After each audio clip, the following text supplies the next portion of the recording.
রাজ্যে সরকারি অ্যাম্বুলেন্সও নাকি উধাও হয়ে যায়, তাও 1-2 দিন নয়, টানা 10 বছর।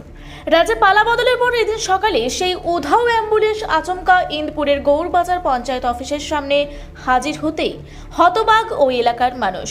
স্থানীয় বাসিন্দাদের একাংশের দাবি, 2016 সালে তালডাংরার তৎকালীন তৃণমূল বিধায়ক সমীর চক্রবর্তী তার বিধায়ক এলাকা উন্নয়ন তহবিল থেকে গৌরবাজার গ্রাম পঞ্চায়েতকে একটি অ্যাম্বুলেন্স উপহার দেন। কাগজে কলমে পঞ্চায়েত পেলেও বাস্তবে তার চাকা গড়ায়নি। এলাকার মানুষের দাবি, শুধু শুনেছেন, চোখে দেখেননি কখনো। 10 বছর পর এদিন সকালে এক ব্যক্তি সেই অ্যাম্বুলেন্স চালিয়ে সোজা হাজির পঞ্চায়েত দপ্তরে। গাড়ি দেখে চক্ষু চড়ক গাছ এলাকাবাসীর। এই 10 বছর অ্যাম্বুলেন্সটি কোথায় লুকিয়েছিল, কার গাড়িতে ছিল, কিংবা কার সেবায় লেগেছে, কোনো প্রশ্নের উত্তর নেই। এ বিষয়ে প্রশ্ন করতেই স্পিকটি নর্থ স্থানীয় তৃণমূল নেতৃত্ব থেকে পঞ্চায়েত প্রধান সকলেই। খবর পেয়ে ঘটনাস্থলে পৌঁছান স্থানীয় বিজেপি কর্মীরা। অ্যাম্বুলেন্সের চালককে আটক করে জিজ্ঞাসাবাদ শুরু করেন তারা। এ বিষয়ে বাঁকুড়া জেলা বিজেপির সম্পাদক দেবাশিস লাইকের দাবি, আপাতত গোটা গৌরবাজার তাকিয়ে প্রশাসনের দিকে। তদন্ত হবে নাকি ফের ধামাচাপা পড়বে এই ভুতুড়ে অ্যাম্বুলেন্স কাণ্ড, আপাতত এই প্রশ্নের উত্তর নেই কারো কাছেই।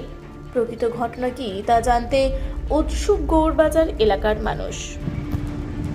2016 সালে তৎকালীন আমাদের এমএলএ সমীর চক্রবর্তী মহাশয় তা আমাদের গৌরবাজার অঞ্চলের মানুষের সুবিধার্থে একটি অ্যাম্বুলেন্স দিয়েছেন ওনার উন্নয়ন তহবিল থেকে।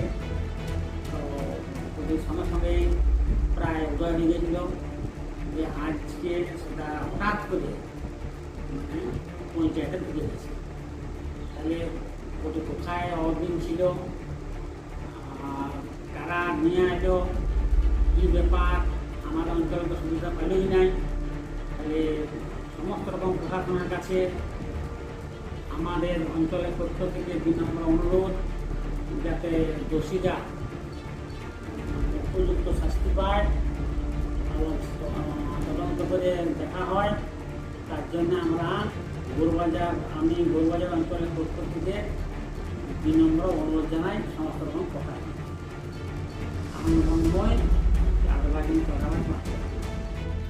আজ ইন্দপুর ব্লকের গৌরবাজার পঞ্চায়েতের যে অ্যাম্বুলেন্সটি 2017 সাল থেকে নিখোঁজ ছিল, সেই অ্যাম্বুলেন্সটি আজকে পঞ্চায়েতে রায়পুর থেকে কোনো এক ড্রাইভার এখানে জমা করতে এসেছিল। তখন আমাদের ভারতীয় জনতা পার্টির কার্যকর্তারা তাকে ধরে ফেলে এবং প্রশাসনের হাতে তুলে দেয় এবং বিডিও সাহেবকে পুরো বিষয়টি জানানো হয়েছে এবং পুরো বিষয়টি প্রশাসন খতিয়ে দেখছে। এই অ্যাম্বুলেন্সটি একটি ঐতিহাসিক অ্যাম্বুলেন্স। এটিতে এই ব্লক সভাপতির চুরির ঘটনা এবং তার বাবারও, যিনি এখন বর্তমানে পঞ্চায়েতের প্রধান রয়েছেন, তারও চুরির ঘটনা এর সাথে জড়িত রয়েছে।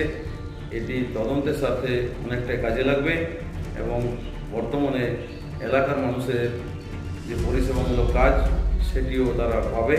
পরিষেবা এখান থেকে। দেবাশিস লাইক, বাঁকুড়া জেলা বিজেপির সম্পাদক। বাঁকুড়া থেকে দেবনাথ মধুকের রিপোর্ট, রূপসী বাংলা মিডিয়া। পুরুলিয়ায় পাত্রপাত্রী যোগাযোগের একমাত্র বিশ্বস্ত প্রতিষ্ঠান বিবাহ পরিচয়। আপনার মনের মতো জীবনসঙ্গী খুঁজতে পাশে রয়েছে বিবাহ পরিচয়। তাই আর দেরি না করে আজই যোগাযোগ করুন বিবাহ পরিচয়। Municipality commercial complex, 2nd floor, Chaibasa road, opposite PWD office, Purulia. Mobile নম্বর 9232440272।